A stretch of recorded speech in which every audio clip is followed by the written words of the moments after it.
दिल्ली नगर निगम शिक्षा विभाग ज्ञानोदय चैनल की प्रस्तुति। विषय गणित, कक्षा 5वीं, पाठ 9, डिब्बे व स्केच। प्यारे बच्चों, हम अपने दैनिक जीवन में अनेक डिब्बे देखते हैं जो कि अनेक आकृति के होते हैं, जैसे घनाकार, घनाभ आकार, बेलनाकार, शंकु आकार, पिरामिड आकार, प्रिज्म आकार इत्यादि। उदाहरण के लिए मिठाई का डिब्बा, चॉकलेट का डिब्बा, पेस्ट्री का डिब्बा, पेंसिल का डिब्बा, शॉर्पनर का डिब्बा, जूते का डिब्बा, चौक का डिब्बा इत्यादि। आप सबने मिठाई का डिब्बा देखा ही है। ज़रा बताइए इसका आकार कैसा होता है? बताइए बताइए। जी हाँ, बिल्कुल सही कहा, घनाभ आकार। अच्छा, आप बताइए चौक का डिब्बा किस आकार का है? सही कहा, घनाभ आकार। आइए अब घनाभ के बारे में जान लेते। प्यारे बच्चों, घनाभ की 6 सतह होती हैं जिन्हें फेसिस कहते हैं। इसके 8 कोने होते हैं जिन्हें कॉर्नर्स कहा जाता है और इसके 12 किनारे होते हैं जिन्हें एजेस कहते हैं। घनाभ की सभी सतहें या तो आयताकार या कुछ आयताकार और कुछ वर्गाकार होती हैं। आइए अब हम घनाभ आकार के डिब्बे का स्केच बनाना सीखते हैं। स्केच, जी हाँ स्केच। स्केच मतलब कागज पर डिब्बे की आकृति को रेखाओं द्वारा बनाना, जिन्हें मोड़ने पर वह कागज डिब्बे की आकृति ले ले। घनाभ आकार के डिब्बे का स्केच बनाने के लिए हम एक घनाभ आकार के चौक के डिब्बे को काटकर खोल लेते हैं। इसका स्केच इस प्रकार नजर आएगा। इसी प्रकार हम घनाभ आकार के डिब्बे के अन्य स्केच भी बना सकते हैं। रम्या मिठाई खरीदने गई। दुकानदार ने कटा हुआ मोटा कागज़ लिया और तुरंत उसका सुंदर सा डिब्बा बनाकर मिठाई को पैक कर दिया। घर आकर रम्या ने डिब्बे में से मिठाई निकालकर खाली डिब्बे को पूरी तरह खोल दिया। उसे कुछ फालतू हिस्से हटा दिए जिससे वह डिब्बा कुछ इस तरह लग रहा था। अच्छा, तो इस आकृति से डिब्बा बनता है। दोस्तों, पता लगाओ कि इनमें से किस आकृति से डिब्बा बन सकता है। याद रहे, बिंदु वाली रेखाओं पर इन्हें मोड़ा जा सकता है। आओ घन बनाएं। हमारा अगला टॉपिक है घन बनाना। प्यारे बच्चों, पहले हम घन के बारे में जान लेते हैं। घन के भी 6 सतहें होती हैं। इसके 8 कोने होते हैं और 12 किनारे होते हैं। घन की सभी सतहें वर्गाकार होती हैं। हम 6 समान भुजा वाले वर्गों से घन बना सकते हैं। अब हम घन का चित्र बनाने का आसान तरीका सीखते हैं। सबसे पहले एक वर्ग का चित्र बनाइए। फिर उस वर्ग के अंदर थोड़ा नीचे और बाहर की तरफ एक अन्य समान वर्ग बनाएं। अब दोनों वर्गों के कोने को सीधी रेखा से जोड़ दें। लीजिए, बन गया घन का चित्र। है ना कितना आसान?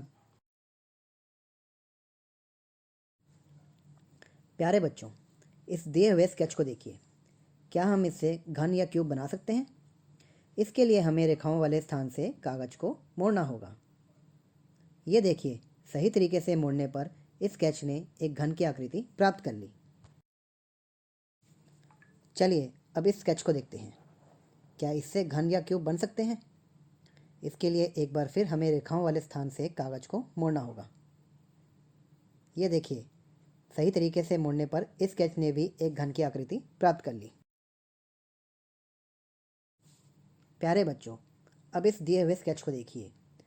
हम रेखाओं वाले स्थान से कागज को एक बार फिर मोड़कर देखते हैं और देखते हैं ये क्या आकृति प्राप्त करता है। यह देखिए, बिल्कुल सही तरीके से एक बार फिर मोड़ने पर इस स्केच ने एक घन की आकृति प्राप्त कर ली है।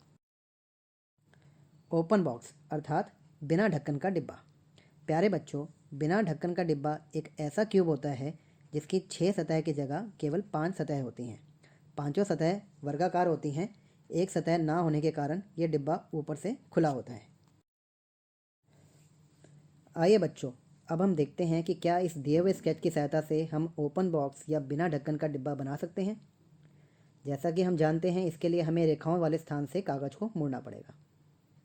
यह देखिए, सही तरीके से मोड़ने पर इस स्केच ने एक ओपन बॉक्स अर्थात बिना ढक्कन के डिब्बे की आकृति प्राप्त कर ली है।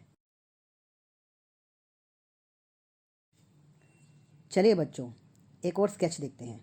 क्या इस स्केच को मोड़ने पर हमें ओपन बॉक्स अर्थात बिना ढक्कन का डिब्बा प्राप्त होता है? एक बार फिर रेखाओं वाले स्थान से कागज को मोड़ते हैं। ये देखिए, कागज को रेखाओं वाले स्थान से मोड़ने पर इस स्केच ने एक बार फिर ओपन बॉक्स की आकृति प्राप्त कर ली है। प्यारे बच्चों, सभी डिब्बे घन या घनाभ नहीं होते। यहाँ कुछ अलग अलग तरह के डिब्बे दिए गए हैं। आइए हर आकृति को उस डिब्बे से मिलाएं जो आकृति को मोड़कर बनेगा। फर्श के नक्शे, फ्लोर मैप्स। प्यारे बच्चों, क्या आप ये बता सकते हो कि एक घर बनाने के लिए सबसे पहले क्या बनाया जाता है? जी हाँ, बिल्कुल ठीक कहा। एक घर बनाने के लिए सबसे पहले एक नक्शा बनाया जाता है जिसे फर्श का नक्शा कहते हैं। इससे यह पता चलता है कि घर के दरवाजे और खिड़कियाँ कहाँ हैं।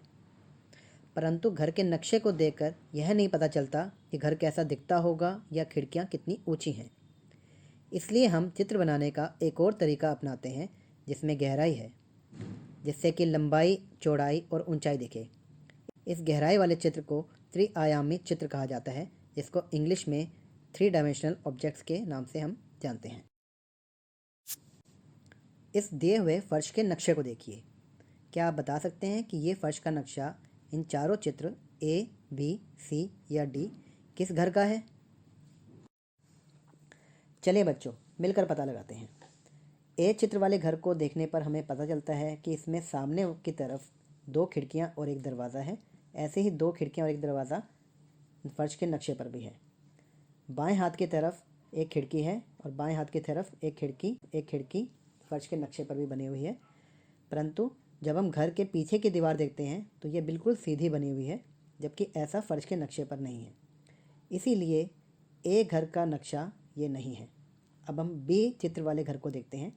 इसमें सामने की तरफ 2 खिड़कियां और एक दरवाज़ा है जो बिल्कुल उसी जगह पर है जहां पर फर्श के नक्शे में है।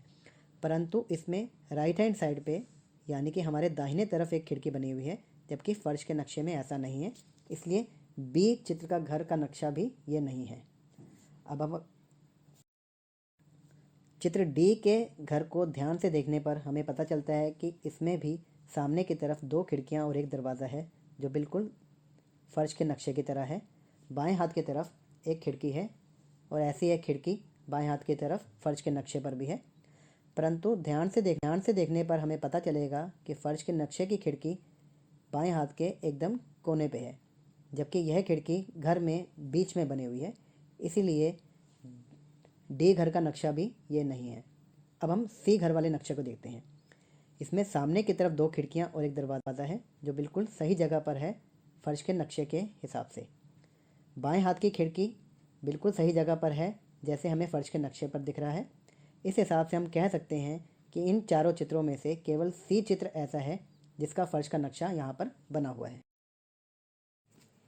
किसी भी गहरे चित्र को देखकर हम उसकी लंबाई, चौड़ाई और ऊंचाई का अंदाज़ा लगा सकते हैं। नवीन, भास्कर और प्रतिज्ञा ने माचिस की डिब्बियों की मदद से एक पुल बनाया है।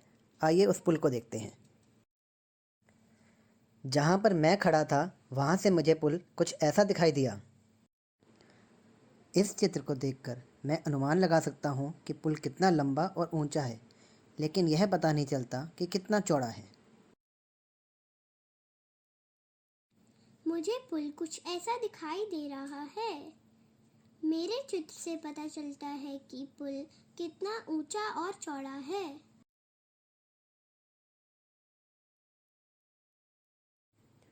बच्चों, इस वीडियो को देखने के बाद आप किताब के प्रश्नों को खुद करने की कोशिश करिए। आज के लिए इतना ही। अगले पाठ में फिर मिलते हैं। Bye bye.